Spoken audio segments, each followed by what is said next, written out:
조갑제 TV 시청자 여러분 안녕하십니까? 2019년 11월 5일이 됐습니다. 5일 새벽인데요. 이 박찬주 예비역 대장이 어제 기자회견을 하면서 이 갑질이라는 게 뭐냐 하는 데 대해서 나름대로 정의를 해 주었습니다. 한국 사회에서 다른 사람을 공격하는 데 쓰이는 여러 용어가 있는데 그 중에 하나가 최근에 나온 게 갑질입니다. 갑질. 갑질이 뭐냐 하면은 위에 사람이 아래 사람을 가혹하게 다룬다. 뭐 이런 뜻인데 원래 계약서를 맺을 때 갑을로 나누는 데서 출발했습니다. 마치 이 민주화라는 말이 너무나 멋대로 쓰여져서 이제는 군대 민주화라는 말도 공공연히 쓰게 되었습니다. 그러면 스포츠 민주화도 되어야 되는 것 아닙니까? 가정 민주화, 스포츠가 민주화가 되면 어떻게 될까요? 스포츠 민주화. 그러면 금메달 딸 사람도 한 10명쯤 해가지고 앞으로 참여자들이 다 민주적으로 상 하나씩 받도록 그렇게 하는 게 스포츠 민주화입니까? 군대 민주화?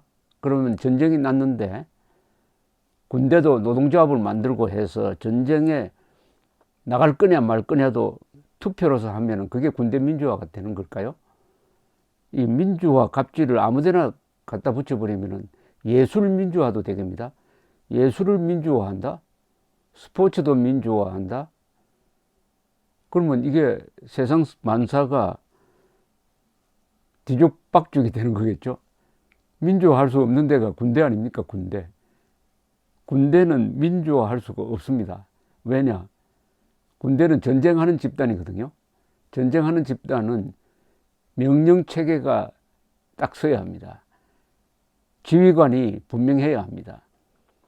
지휘관과 부하들이 맞먹는 게 그게 민주화가 아닙니다. 이런 말이 있지 않습니까? 양이 지휘하는 늑대 부대와 늑대 한 마리가 지휘하는 양 부대가 붙으면 누가 이기느냐? 지휘관이 늑대고 병사들이 양인 그 부대가 이긴다고 합니다. 군대에서는 지휘관이 그렇게 중요하다는 이야기죠. 이 박찬주 씨는 입장문에서 이 공관병 갑질에 대한 오해와 진실이라는 부분을 상당히 자세하게 썼습니다. 한번 읽어드리면은 이 갑질이라는 게 뭔지 딱 머리에 정리가 되게 썼어요. 이분이 글을 참 잘 쓰는 분입니다. 우선 저는 갑질이라는 용어에 동의하지 않습니다. 부모가 자식을 나무라는 것을 갑질이라 할 수 없고 스승이 제자를 질책하는 것을 갑질이라고 할 수 없듯이 지휘관이 부하에게 지시하는 것을 갑질이라고 표현하는 것은 적절하지 않습니다. 딱 이 말이네요. 부모가 자식을 나무란다고 갑질이라고 할 수 없다. 스승이 제자를 질책하는 걸 갑질이라고 할 수 없듯이 지휘관이 부하에게 지시하고 나무라고 하는 걸 갑질이라고 몰면은 군대 해산입니다. 저는 공관병 갑질 사건을 적폐청산의 미명하에 군대를 무력화시키기 위한 불순 세력의 작품으로 보고 있습니다. 군인권센터는 제가 거쳐간 공관의 공관병들을 상대로 장기간 뒷조사를 진행하였고 특히 공관 생활에 적응하지 못하고 중간에 떠난 병사들을 중점적으로 접촉하였습니다. 협조하지 않는 부관에게는 육사 폐지는 우리의 신념이다 라는 협박 문자를 보내기도 하였습니다. 이 문자는 이들의 활동이 순수하지 못하다는 증거입니다. 지금까지 의혹으로 제기되어 국민들이 공분을 일으켰던 사안들, 즉 냉장고를 절도하여 가져갔느니 전자팔찌를 채워 인신을 구속했느니 제철을 여단장으로 대우하라 하였다느니 잘못한 병사를 GOP로 유배해 보냈다느니 하는 의혹들은 모두 사실이 아닌 것으로 밝혀졌습니다. 뭐 하나 혐의가 나온 것이 없습니다. 다만 감나무에서 감을 따게 했다는 둥, 골프공을 줍게 했다는 둥 사실인 것도 있습니다. 그러나 사령관 공관에는 공관장이 있고 계급은 상사입니다. 상사는 낮은 계급이 아닙니다. 감 따는 것은 사령관의 업무가 아닙니다. 공관에 있는 감을 따야 한다면은 공관병이 따야지 누가 따겠습니까? 아니 공관병이 감을 따게 했다고 그걸 갑질이라고 하면은 그러면 사령관이 감을 따야 합니까?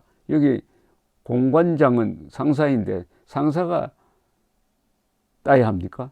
당연히 시켜야 되는 것 아닙니까? 감 따는 게 그 뭐 어려운 일입니까? 별 따는 것처럼 어려운 일은 아니잖아요. 어쩔 수 없이 한 공간에 살면서 갈등이 있을 수도 있습니다. 공간의 위생관리가 미흡하다거나 공간관리가 미흡하면 질책하는 것은 당연합니다. 그러나 부모가 자식을 남무라는 수준 이상도 이하도 아니었습니다. 일부에서는 왜 공관병이 너희 자식이냐고 비난합니다. 남의 자식 데려다가 왜 부려먹냐고 합니다. 그러나 그것은 부려먹는 게 아닙니다. 편제표에 나온 대로 임무를 수행하는 것입니다. 그것이 잘못되었다면 편제표를 바꿔야 합니다. 군 조직상 공관병이 필요하다는 겁니다. 제 아내는 자식 교육 때문에 서울과 공관을 오가며 이중살림을 해왔습니다. 제 아내에게 적용된 혐의는 감금과 폭행 두 가지입니다. 하나는 공관병이 베란다에 있는데 제 아내가 나가면서 문을 잠가 갇혀 있었다는 것이고, 다른 하나는 썩은 과일을 던져 팔에 맞았다는 것인데, 두 가지 모두 제 아내는 기억하지는 못하는 것이고, 베란다에서 어떻게 나왔는지 공관병의 진술이 명확하지 않는 점과 공관 생활에 적응하지 못하고 불미스럽게 떠난 공관병의 진술이기 때문에 그 진술을 신뢰하기 어렵습니다.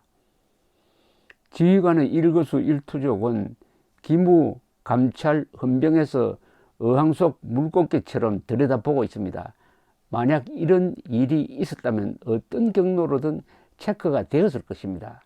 군대 지휘관의 공관은 야간 지휘소입니다.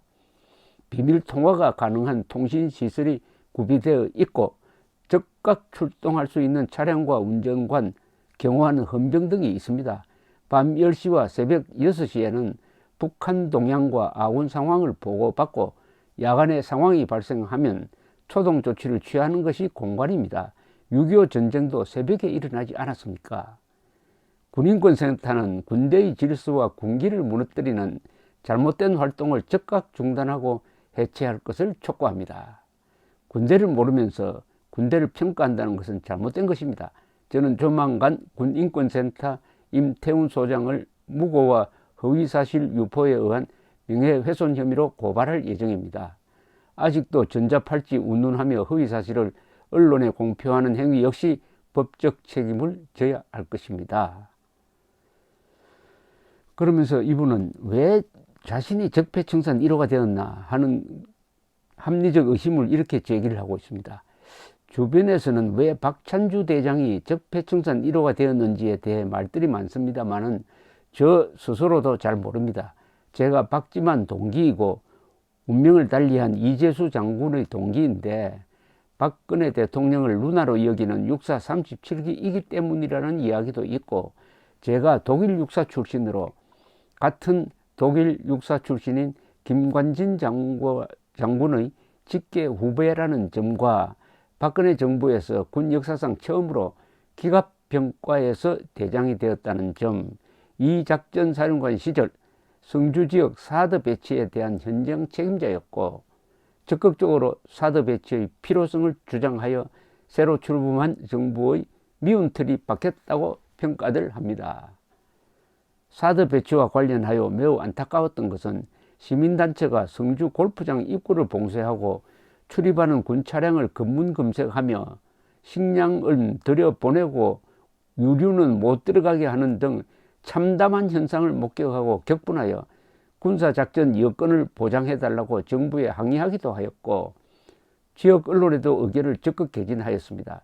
결국 제가 가지고 있던 헬기 24대를 집중 운용하여 모든 군수물자를 공중으로 수송했더니 이것을 정부가 칭찬하기는커녕 오히려 안 좋은 시각으로 보고 있다는 것을 느꼈습니다.